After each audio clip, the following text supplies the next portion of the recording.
Hey everybody, and welcome to another video from the Electronic Armory. In this 3D game development video, we'll cover animations in Blender using a very simple bone system. We'll duplicate what we did in our previous video with timelines and show you the differences between that method and this much more powerful method. In our next video, we'll get a bit more complicated with our animations and start building the basis of our animation skills so that we can start animating a character. So let's get started animating a simple wall moving up. Alright, so I have opened our level pieces Blender file that we've created in previous videos in the series, and we can see that we have our collider here, which is UCX underscore hallway end cap. So I'm just going to hit H to get rid of that, and you can see that this is our end cap that we have in our level. So what I'm going to do for this one is I'm going to add what's called an armature, or basically a bone system, so that we can move the bones within this wall to animate it up and down. It doesn't really seem to make sense to add bones to a wall, but as we get more into advanced animation, what we're going to find is these bones become much more powerful and essentially allow us to animate a character. So let's start simple and start with this wall here. So hitting Shift A, we're going to bring up this menu and we can add in our armature. You can see that it adds in this bone here, and it's going to be on the floor of our coordinate system here. So just make sure it's at 0, 0, 0, and that's fine here. I'm going to go into edit mode, which is this menu down here. Yours might be at the top. And what I'm going to do is I'm going to take this and I'm going to hit G and then Z to lock it, constrain it to the Z axis, and just make it a little bit smaller. This is going to act as our root bone, and we're going to take this and make sure that our root is on, the origin. But then we're going to have another bone, so hit E to extrude this up and constrain it to the Z axis using the Z key. And I'm basically just going to move this all the way to the top. It doesn't really matter where this is in our location. Can even hit 1 on our number pad to go to the front view. But essentially, this big bone here is going to influence or control this entire wall, and this root bone is just going to stay on the floor.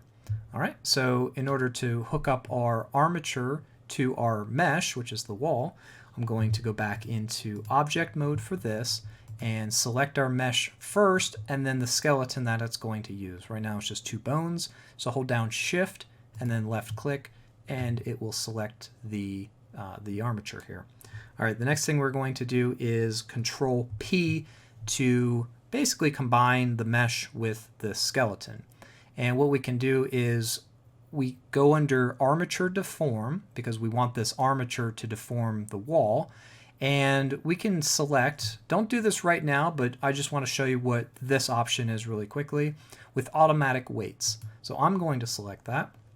And what this is going to do is have Blender essentially try to guess between these 2 bones what influence that these bones are going to have on different parts of the mesh. So for example, if you have a hand, your mesh is a hand and you have bones within that hand, it'll take each bone within the hand and try to guess which bone influences which part of the mesh. And so to illustrate that, I'm going to select the mesh, so make sure that the bone is not selected, select the mesh, go over to object mode and go to weight paint. And weight paint will show you the influence of each bone has within its with each vertex. So you can see that this vertex that's right here is really close to this bone, so it's going to have a lot of influence, where these are kind of more on the outskirts, and so it has less influence. And then at the bottom where this root bone is, it has almost 0 influence, if any at all, because that root bone is going to influence that. So how do I switch between them?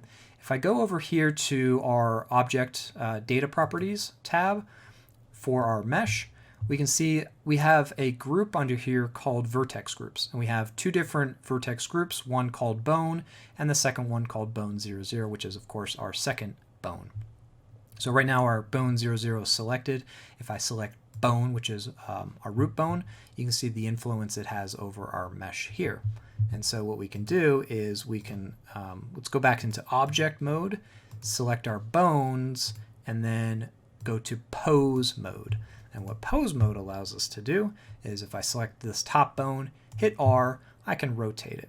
But you can see it kind of deforms the mesh a little bit. and it has a little bit of influence on the bottom and a lot more on the top.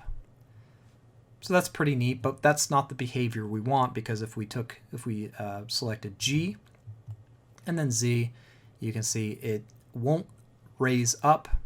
It just kind of twists the mesh here a little bit, deforms it that way. And the reason is because we don't have this bone is attached to the root bone. Like if I hit G, the only thing I can do with this is just rotate it. So if you want this to raise up and down, what we need to do is get out of pose mode and go into edit mode.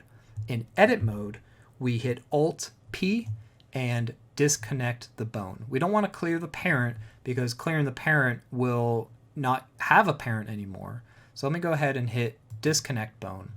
And if we look at our armature now, we can still see that we have our root bone, and then under our root bone we have bone 001. So the child bone 001 is still a child of our root bone, so it's a parent, and that's okay. So that's what we want. We can't have it where we have two sibling bones. So if I hit Alt P real quick and I clear the parent, you can see that bone 001 moved next to or in line with the root bone. And we can't have that in our game engine. In Blender, we can do that all day long, but because we're exporting this out to Unreal, that is unacceptable. So I'm just going to hit Control Z, and I always need one root bone. All right. However, because this was disconnected, I can hit G, and now I can move it up. All right. So if we go into object mode, and then make sure our bone is selected, and then go into pose mode, if I take G and I move it up, now you can see that I can raise it up. However, it's still being influenced by that root bone. And we can get into the weight painting and paint this a little bit differently, but it's a lot easier to just undo everything real quick. Okay, select our bones, select pose mode, select this guy, and you can see that our armature no longer has any influence over our mesh, and so these are disconnected. So again, we select the mesh and then the skeleton that the mesh is going to use second, holding down Shift key, and we can hit Control P, and instead of doing automatic weights, I'm going to do empty weights.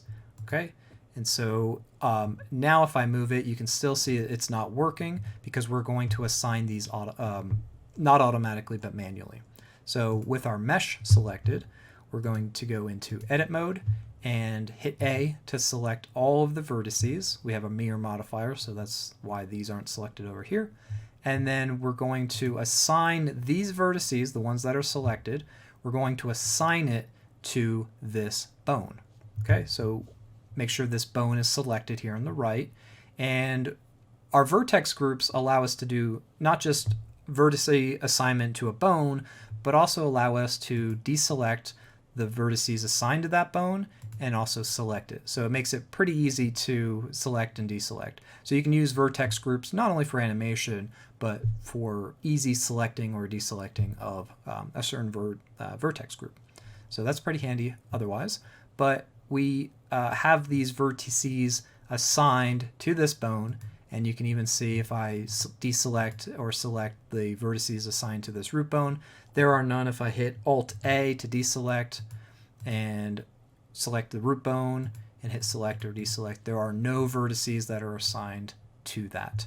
So again, if I go to my bone 001 and select, you can see that these vertices are assigned to this bone, which basically means that when I go back to edit mode in our armature, select the armature, make sure we're in pose mode. Now when we hit G, we can move this around, and it moves everything at the same rate. All right, but we did not detach that, so let's go into edit mode, hit Alt P, and we're going to disconnect the bone from its parent, and we can move this up. Because we're in edit mode, it doesn't affect the mesh. Go to pose mode, hit G, raise this up. Now we have a door that will raise up and down, or a wall, I guess, but same difference. All right, so what we want to do to repeat what we did in the last video with timelines in Unreal Engine is we want to have the ability to raise this up, kind of have it struggle a little bit. If I hit the G key, it's kind of going to raise up a little bit. It's going to struggle, maybe fall back down, rise up slowly, fall back down, rise up slowly until it's up to the point that we want. We're going to do that over 4 seconds. So on our timeline here at the bottom, what we're going to do is, because this is 30 frames per second, we're going to go to 4 times 30, which is going to put us at 120.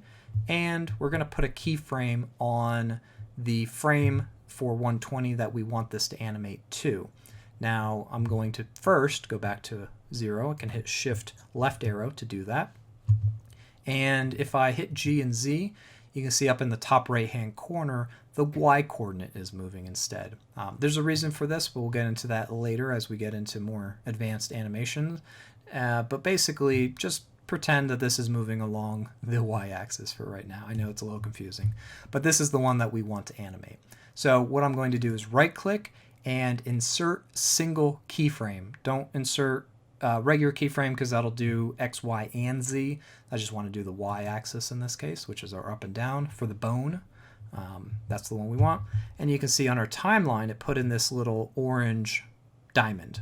So again, we're going to go to 120. And we're going to take this bone, again, make sure we're in pose mode, G, Z, and raise this up somewhere about here, and then right click on this and insert keyframe. And that'll insert a keyframe at 120. Now if we kind of scrub back and forth by just left clicking and dragging, you can see that it's going to animate from basically 1 to 120 over that period of time. So that's what we call tweening. It's basically the in-between. Blender will handle that tween for us. All right, so what we want to do now is, again, we want to kind of raise it up and drop it. So maybe at frame 30, what I can do is I can raise it up kind of high, insert a keyframe, basically save that position, and then on maybe 50, we drop it down quite a bit, save that position by inserting a single keyframe,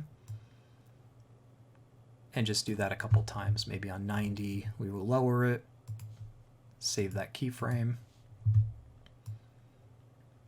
and that looks okay. So let's hit spacebar, it raises up 120. All right, so we can scrub back and forth and kind of get this correctly. I can go all the way back to 1, raises up.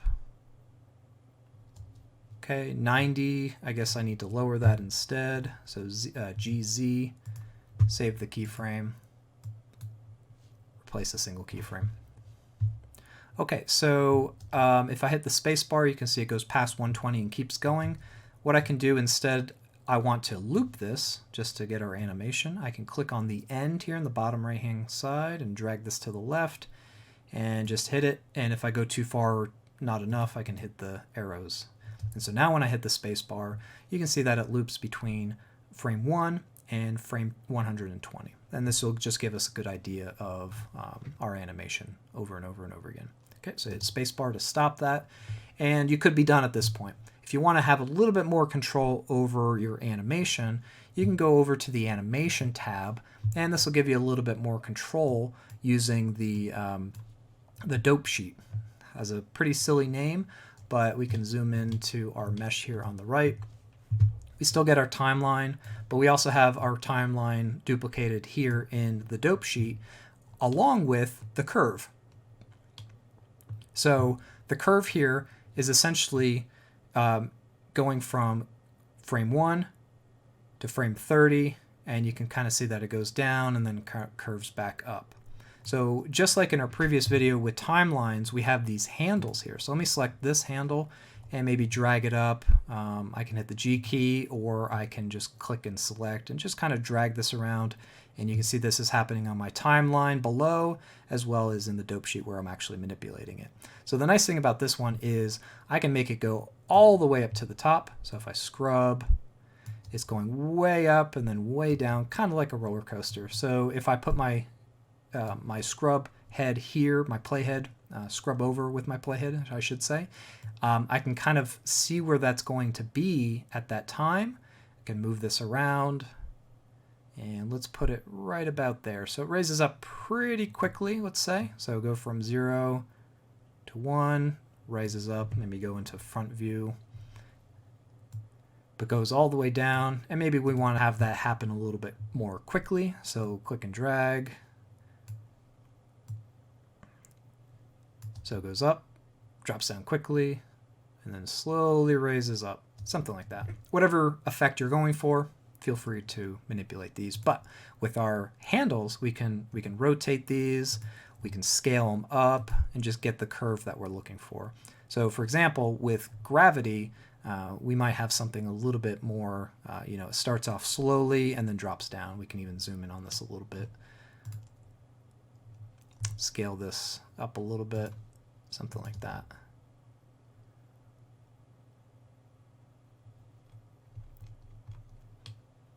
Okay, so let's say you're happy with that. What I'm going to do now is I'm going to save it, and we would export that out to Unreal Engine, and in the next video I'll show you how to manipulate it within Unreal to get our animation working and playing. So I hope you found this video useful. Hit like if you liked it. Hit that subscribe button if you want to see more videos in 3D game development or our other videos on this channel, such as iOS development, Android development, and more. Thanks. We'll see you next time.